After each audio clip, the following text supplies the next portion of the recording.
अखन अपने सब सुन रहल छी Dharmendra Shavan DJ, Shavan song Kajal Gharbala Rahi Madhubani ji Lanihar welcome to माँ Gayatri recording studio. DJ Manish Raksol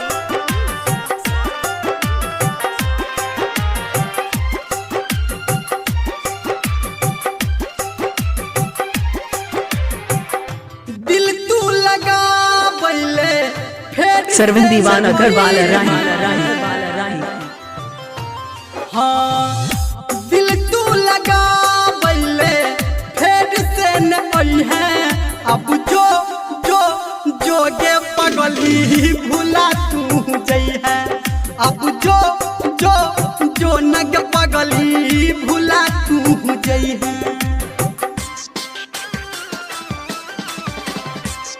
Shavan DJ Gharbala Rahi Madhubani ji रहे हैं सावरिया music.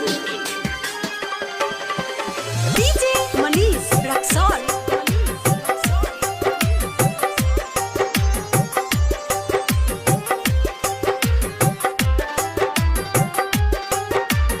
Shavan Diwana Bala Bhimjan Bala हमरा Rahi प्यार के बदला में बोल की तू दलही गे जो दिल है तू हमारा बस ठोकर दलही गे हमरा प्यार के बदला में बोल की तू दलही गे जो दिल है तू हमारा बस ठोकर दलही गे गे बेवफा अगर हम जानतियो तो तोरा से कहियो ने दिल हम लगे दियो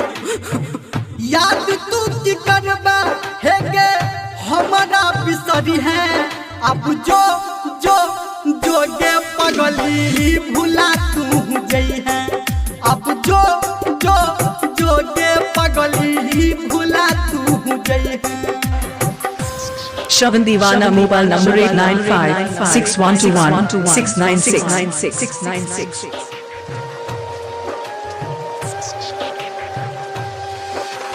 DJ Manish Raksol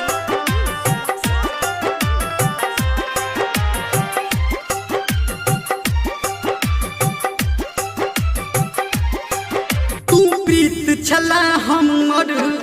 हम तोहर धर्म गे छोड़ले धर्मेंद्र के